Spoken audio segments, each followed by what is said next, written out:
இந்த மேன்மை மிகு மேடையில் என்னை ஏற்றி என்னை பேச வைத்து வாய்ப்பளித்திருக்கிற என் பேரன்பிற்கும் பெரும் மதிப்பிற்கும் உரிய நடுவர் அவர்களுக்கும் மேடையில் வீற்றிருக்கும் அறிஞர் பெருமக்களுக்கும் அரங்கம் அமர்ந்திருக்கும் சுவைஞர் பெருமக்களுக்கும் என் பணிவன்பான வணக்கம்.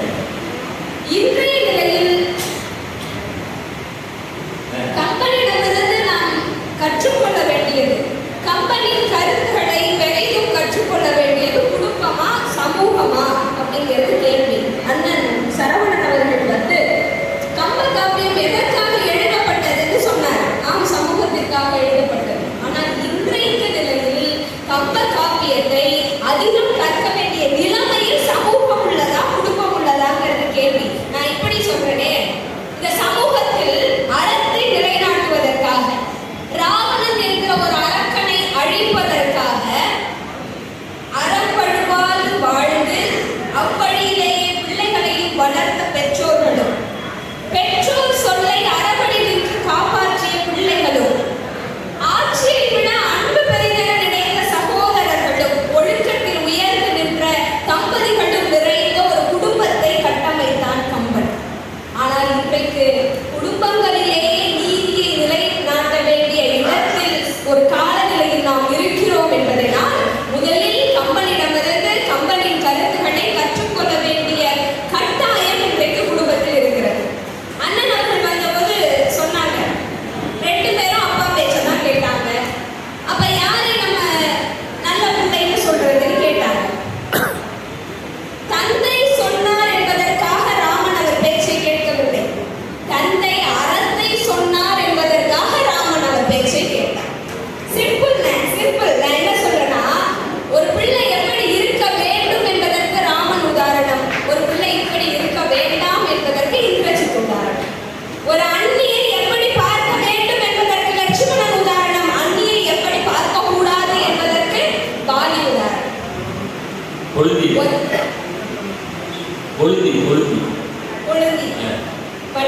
முதல் முறையா கம்பெனி பேசுகிறேன், தவறு இருந்தால் பெரியவர்கள் வங்கி தருமாறு கேட்டுக்கொள்கிறேன். அன்னைய மனைவி அண்ணி, தம்பி மனைவி கொழுந்தி, உடன் பிறந்தவர் மனைவி வச்சுக்குவோம். அதே மாதிரி ஒரு வரம் கிடைக்கின்ற வாய்ப்பு கிடைத்தால் அந்த வரத்தை எப்படி கேட்க வேண்டும் என்பதற்கு ராமன் உதாரணம், எப்படி கேட்க கூடாது என்பதற்கு கைகேயி உதாரணம். அவ்வளவுதான். அப்போ ஒரு குடும்பம் எப்படி இருந்தால் சரியாக இருக்கும், எப்படி இருந்தால் இவ்வளவு பிரச்சனைகள் வரும் என்கிற 2 போக்கிலேயும் கம்பராமாயணத்தை வகுத்து நம்முடைய குடும்பங்களுக்கு சொல்லியிருக்கார்.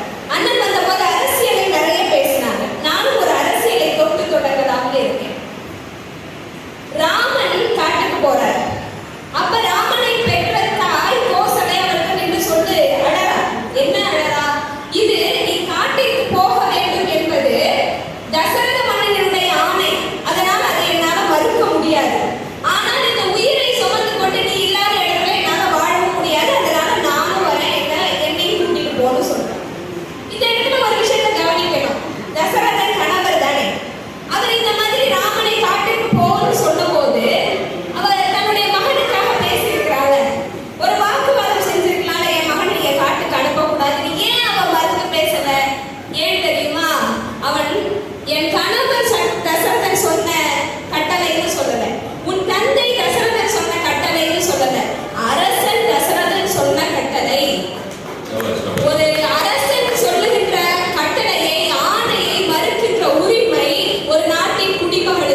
கல்வியின் வாயிலாக உறவுகளும் தழைத்தோங்குமே, ஆனால் இந்த சமூகமும் தழைத்தோங்கும் என்பதுதான் கம்பர் மறைமுகமாக காட்டுகிற செய்தி.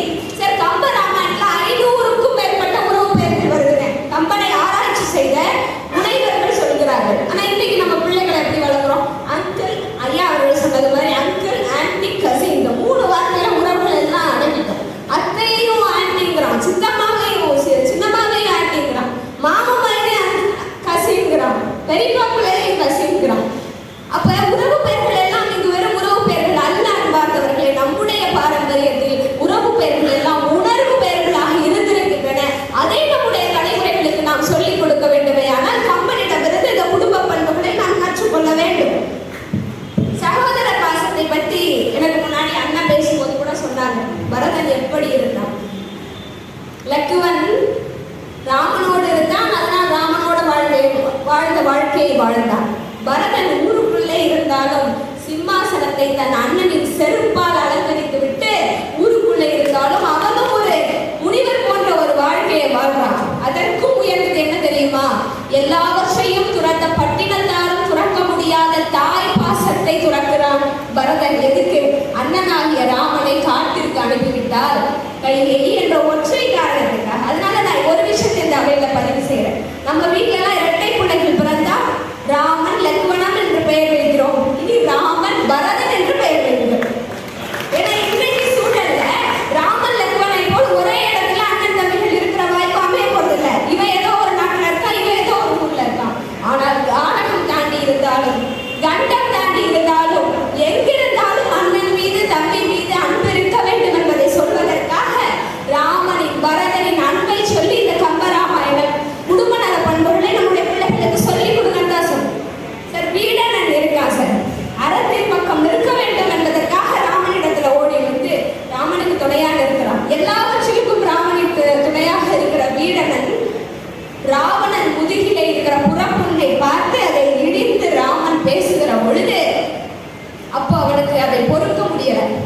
அப்ப போய் அந்த புறப்புண்ணுக்கான காரணத்தை சொல்றான். யானையின் தந்தங்கள் நெஞ்சில் குத்தி பின்னாடி வந்த பொழுது ஏற்பட்ட ஒரு வடுதான் அதுன்னு சொல்லி ராவணனின் வீரத்தை பற்றி பேசுகிறார். ஒரே வரியில சொல்றான் பாருங்க. எப்படி?